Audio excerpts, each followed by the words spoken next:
From Korea to Germany. From Alaska to Puerto Rico. All over the world, the United States Army is on the alert to defend our country, you, the American people, against aggression. This is The Big Picture, an official television report to the nation from the United States Army. Now, to show you part of the big picture, here is Sergeant James Mansfield. Today, The Big Picture is going to take you back in time, about 9 years to June 1944, a day when American combat infantry made history on the beaches of Normandy in France. It was D-Day, and the men of the Blue Badge were bringing the war to the enemy. You will see the buildup that made the invasion possible, and the convoy that brought our army across the channel. But before we take you back to D-Day, Colonel Quinn will review for you 5 points to keep in mind when thinking of the combat infantryman. Then later on, he will have an interesting story to tell you about his meeting with Hermann Goering, Hitler's air marshal. So now we take you to the office of Colonel William W. Quinn. How do you do, ladies and gentlemen? Before we see the invasion of Normandy, I'd like to review with you some of the points that we brought up last week. Some of the points that have to do with the infantryman and his weapon. There are 5 basic points that I'd like to discuss at this time. The first of these points has to do with the rifle itself and the man who carries it. We are theoretically, at least so-called, in a state of push-button warfare with atomic energy and in the atomic age. But the man with a rifle is still the basic instrument of combat. The place where he goes is the place where it has to be gone by men with rifles. It was true in the last war, and it's true in Korea today. No other element has been able to eliminate the enemy except the man with a rifle. The second of these points has to do with the capacity of the man himself and the requirement that he has to know 12 to 15 different weapons, and not only the basic rifle, machine guns, the mortars, recoilless rifles. He has to be a man of some intelligence. Further, that the next point, everything that we have in our defense effort is designed to assist this man in his forward progress wherever he goes. Basically, and the fourth point, there has been no system, no particular device yet created which can take and hold property or real estate except the man with a rifle. And fifth and last, I'd like to ask you, in the event that we were invaded, how the fight would go. Can you picture the type of fight that would be here in the United States? I ask you to visualize whether or not our atomic bombs would drop, our own atomic bombs would drop on Pittsburgh. And I'm sure you'll agree with me that they would not. We would not use our mass weapons of deployment, but we would fight with this rifle in our home towns and in the streets of our city. You know, one of the most interesting meetings that I ever attended had to do with a meeting between General Tui Spatz, my boss, General Patch in the 7th Army, and Reich Marshal Hermann Goering, immediately after he was captured by the 7th Army in Bavaria. At this meeting, General Spatz asked the Reich Marshal about various types of air activity, and particularly the battle over Britain. And after a few minutes of discussion, General Spatz said to Hermann Goering, I would like to ask you the $64 question. And that question is this: could we have defeated Germany without invasion without the invasion of Normandy? Well, Göring's answer was almost dramatic when he said nein, of course, which is German for no. And General Spaatz said, well, why? Well, Göring went on to explain that the B-25 came as no great surprise to the Germans, but what did come as a surprise was the fact that they had underestimated the American potential to produce and to distribute B-25s in the quantity they did. Göring said that the B-25s disrupted the jet airplane program to a point where they had immediately to go underground. He further went on to say that for every offense in war there is a corresponding or reactive defense, and the Germans, of course, tried to go underground in order to put out their jet aircraft in time to be effective. Well, because they were late in this program, our aircraft delivered many telling blows. But when, according to Göring, when the infantrymen hit the beaches, that then posed a different requirement, one of space instead of time, because they were underground to a degree. And as the infantry moved inland, they had to take men out of their plants, put rifles in their hands to go stop us. Consequently, they were losing both time and space, and eventually space overtook them and moved in, and our men with infantry overtook their plants that had the jet in them, which, of course, Herman said, if we could have gotten our jets in the air in sufficient quantity, why, we would have knocked you out of the air. Well, we'll never know precisely the outcome one way or the other, except by history itself, and of course we do know that it was the man with the rifle that took the beaches and led the spearhead that eventually wound up in victory. So at this time, the blue badge presents the invasion of Normandy.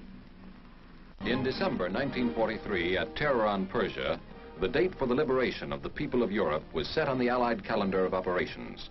Chosen to be Supreme Commander was General Dwight D. Eisenhower. Destroy Hitler's empire, smash it by air, break it wide open, then invade by sea. That was the directive. The cross-channel assault was the crux of our plan. Early capture of a large port was of the utmost importance. Considered were Calais, Dieppe, Le Havre, Cherbourg, Brest. Cherbourg was selected. For more than one full year, there poured into Great Britain a torrent of war implements, tanks, guns, weapons beyond description. And men, American soldiers, at the rate of 150,000 every month. Assault training included every phase of the coming battle. In the early spring of 1944, joint maneuvers of the ground, sea, and air forces, which were to make the attack, were held along the southern coast of England. Every duty was performed as if this were the real thing. British shores, chosen for their similarity to the coastlines of the Normandy Peninsula, were the staging areas for these maneuvers. Meanwhile, the Allied strategic air assault on Fortress Europe went on with ever-mounting power. Day and night, the Allied air forces sent their bomb cargoes into the vitals of Hitler's self-proclaimed kingdom. Targets, factories, aerodromes, synthetic fuel plants, crude oil refineries, munitions works, railroads, canals, power plants. The climax of the air war came in February 1944, when the Luftwaffe made a desperate all-out effort to sweep our day bombers from the sky. The battle raged for a week. The cost to us was high, but the German Air Force came out of the battle crippled beyond redemption. Our attacks continued with unabated fury. At bivouac and training areas, ground troops received their alert orders.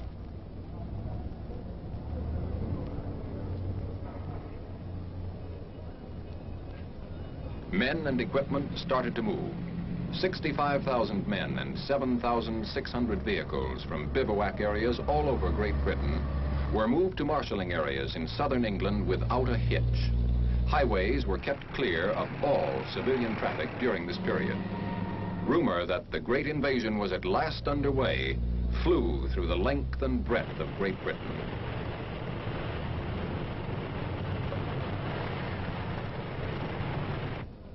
In the marshalling area, each man drew a new gas mask of the latest type, an instantaneous life belt. Field rations were issued, including cigarettes and candy. When the men received French folding money, they knew what was what. Now special briefing officers took over. Each unit was briefed individually.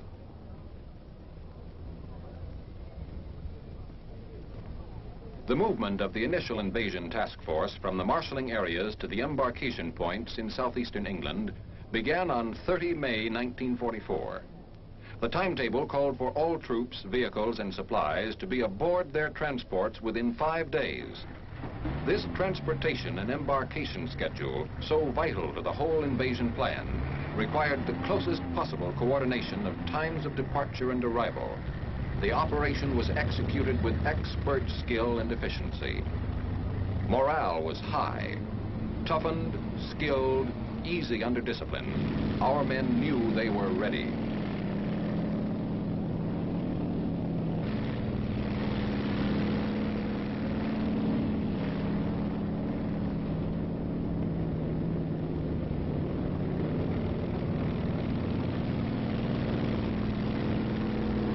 Embarkation of men and equipment took place simultaneously at 9 seaports along the southern and southwestern coast of England.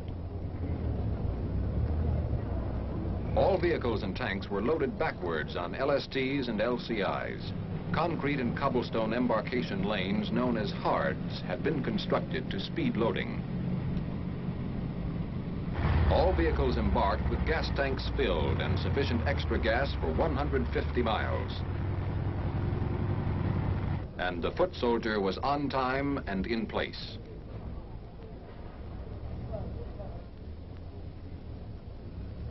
All English seashore towns through which our military forces passed were quarantined as a precaution against the leakage of information. Had the Luftwaffe commanded the skies at this juncture, it could have inflicted great damage to our men and ships, concentrated as they were in this relatively small area. Each man carried 1 K and 1 D ration. No extra clothing or barracks bags on this trip. General Eisenhower said of these men, "There is no question at all as to the readiness of the troops. They are well trained, fit, and impatient to get the job started and completed." These small assault boats ran a continuous shuttle service from the hards and docks to the transports lying at anchor in the harbor.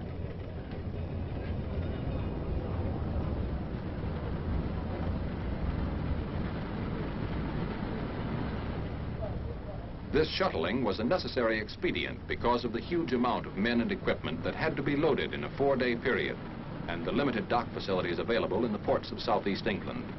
But every factor in this vast transportation problem had been envisaged and worked out in advance. The arithmetic of logistics, however, could not have clicked without the spirit of frictionless teamwork which prevailed among the staffs and men of the Army and Navy. The job was everybody's job. Army, Navy, Air Force.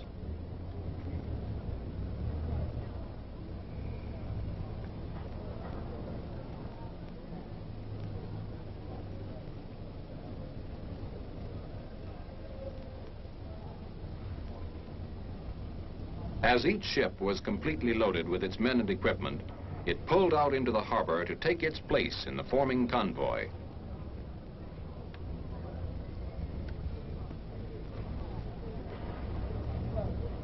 Aboard ship, the men sweated out the hours of waiting, each in his own way.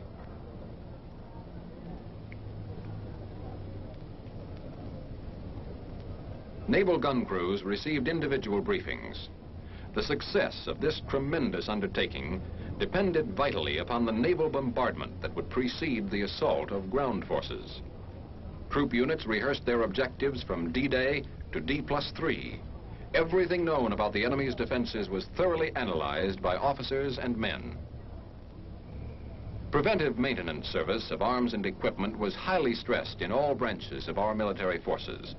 An important problem was how to prevent guns and equipment from becoming fouled by salt water and sand. On 4 June, with the convoys fully loaded and ready to sail, the weather forecast for D-Day caused grave concern. A last-minute conference took place aboard the Augusta. D-Day was postponed 24 hours to 6 June. Airborne troops, the men who were to spearhead the invasion, had meanwhile been assembling at command departure points. These tough fighting men who were to drop behind the enemy's coastal defenses in parachutes and gliders had the extremely critical mission of preventing enemy counterattacks from upsetting the plan of our main assault forces. These airborne troops would be fighting the enemy and destroying his lines of communication 5 hours before the main assault forces hit the beaches. Covered by watchful air fighters, the American units left their various harbors in southeastern England to meet the British units at a rendezvous off the Isle of Wight. Our strategic air bombardment never let up. Through endless attacks on key bridges and rail centers, the ability of the enemy to shift reserves was fatally restricted. Under complete radio silence, each ship took its proper place in the vast armada. At twilight came the signal for the dash across the channel. At command departure points, gliders and their tow planes were standing ready for the night's operation.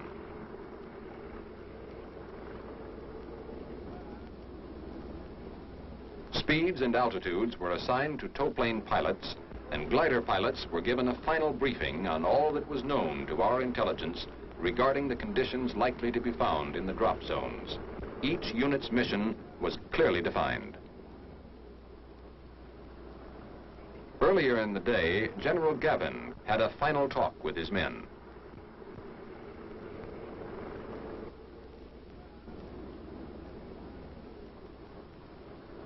General Eisenhower paid a visit to the airborne infantry.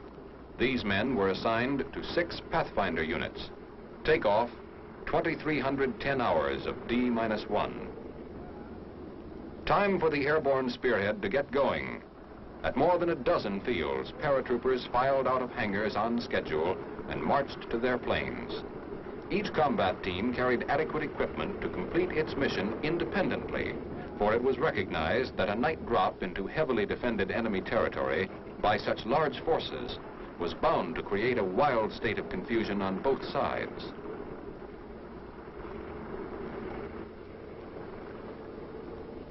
Parapacks of heavy equipment would be released separately.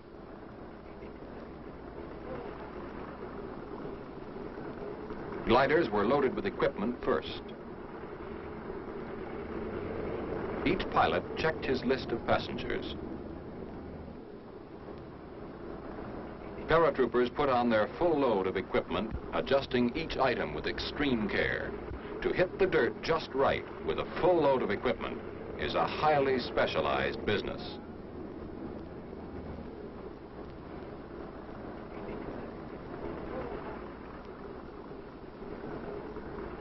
Final check by the jump master, the most particular man in the outfit.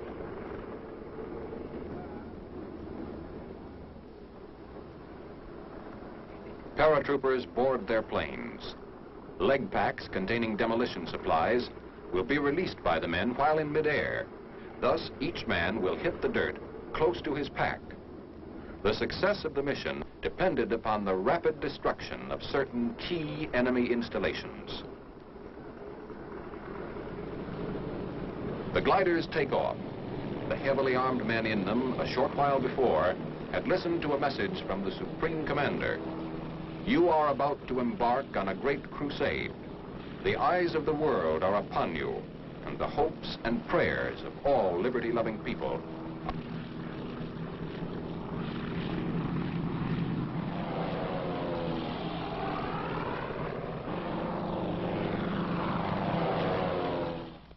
The vast convoy of seaborne assault forces stood deployed against 50 miles of French coastline. American forces were commanded by Lieutenant General Bradley. British and Canadian forces were under command of Lieutenant General Dempsey. Shattering the dawn 90 minutes before H hour, the naval bombardment opened up. It was like a convulsion of nature. More shell tonnage was expended in 1 hour than in the entire Allied naval campaigns of World War I. Each warship had its assigned targets, its individual schedule of fire. Prime targets were the enemy's powerful coastal guns. Infantry units that would comprise the second assault wave began transferring into their assault boats. The first assault wave was already standing by, waiting for the signal to dash inshore.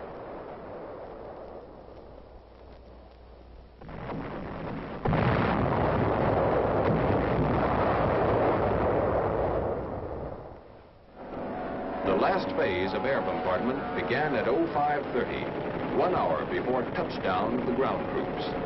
Streams of heavy, medium, light, and fighter bombers crossed the channel in the most intensive airstrike of the entire assault operation.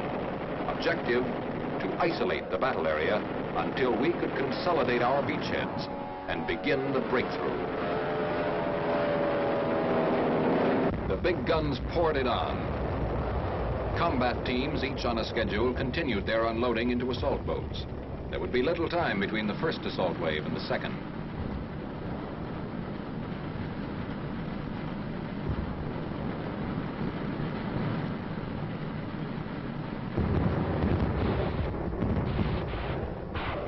Now the rocket ships opened up, smashing at underwater obstacles and coastal mines, over the heads of the first wave of assault troops, firing their massed salvos with close precision until the troops were 300 yards from the beaches.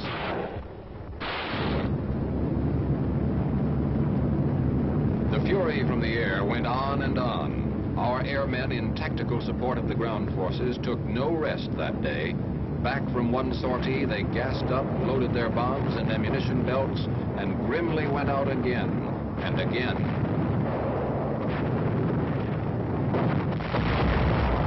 The big guns raised their sights as the assault boats went in and smashed at the enemy's gun batteries farther inland. Yet so ingeniously fortified was this coastal zone that despite the deluge of bombs and shells from our air and sea bombardment, enemy counterfire was still effective as our men neared the beaches. Our first assault wave had a full share of heartbreaking misadventures. Many of their boats were hung up and wrecked on steel hedgehogs. Plunging fire from enemy batteries was extremely accurate.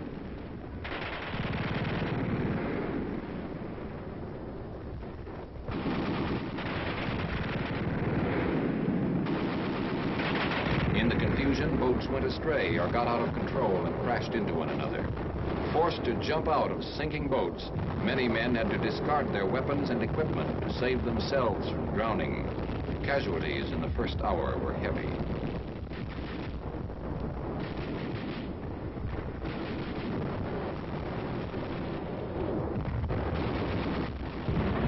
The British fired at fortified houses as they came in, smashing many a sniper's nest and observation post. In one American sector, fire from enemy pillboxes kept many of our men pinned against the shore cliffs. Our casualties were high.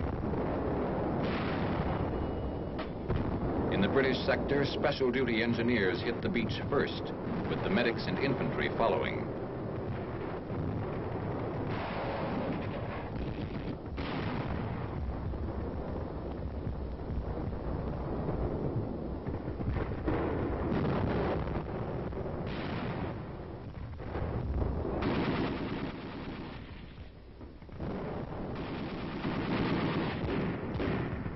With the beachhead secure, the infantrymen lost no time in driving on to other objectives.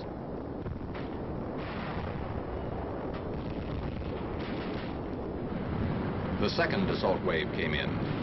In one American sector, enemy resistance was only sporadic and was quickly silenced. Our forces made substantial penetrations in the first hours. So it went on the beaches of Normandy this fateful day in June. Reinforcements continued to pour ashore. Artillery and heavy engineering equipment were firmly established.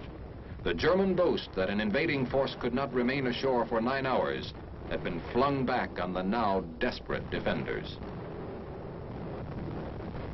Hitler's fortress had been cracked. The great gamble had been won. Having accomplished what many European military leaders believed never could be done, a cross-channel invasion, the Allies were now in position to apply their great power to the methodical destruction of the German armed might, to bring retribution to the fiendish criminals that had conceived it, to scourge it and them from the face of the earth. Well, I'm sure some of those scenes have brought back memories to a great number of you. In connection with that war over there, I've been asked, as have many other officers and enlisted men who returned from Korea, what the basic differences are in the combat between that type of war and the Korean conflict. Well, my answer has always been that there are about 3 or 4 major differences. The first one, of course, has to do with enemy tactics. I've always considered that the Korean type of fighting is feudalistic, medieval, in the sense that the Chinese fight for the citadels, the tops of the mountains, and therefore require us to go in after them. Terrain, of course, is always a great factor, and in Korea you have extremely abrupt terrain, high mountains and very low valleys. And that reminds me of a story of 2 men that I overheard talking. One soldier said to the other, he said, what are you going to do when you get out of here? He's, of course, speaking getting out of Korea, and the other one said, well, he said, I'm going out in Kansas and build myself a home out there. And the other one said, well, what kind of house are you going to build? Well, he says, I don't know exactly, but I know this. He says, it will not have a single step in it because I'm not going to climb anything anymore, which I believe gives you a pretty good indication of the impression that terrain makes in Korea. Well, that about winds it up for today, ladies and gentlemen, but we'd like particularly for you to be with us next week when we have a most unusual program. It's our intention to interview a communist Chinese soldier. So until we meet again, ladies and gentlemen, this is Colonel Quinn speaking for the combat infantrymen who ask you to look twice at the man who wears the blue badge, for it's the mark of a man. The Big Picture is a weekly television report to the nation on the activities of the Army at home and overseas. Produced by the Signal Corps Pictorial Center. Presented by the U.S. Army in cooperation with this station. You can be an important part of the Big Picture. You can proudly serve with the best equipped, the best trained, the best fighting team in the world today, the United States Army.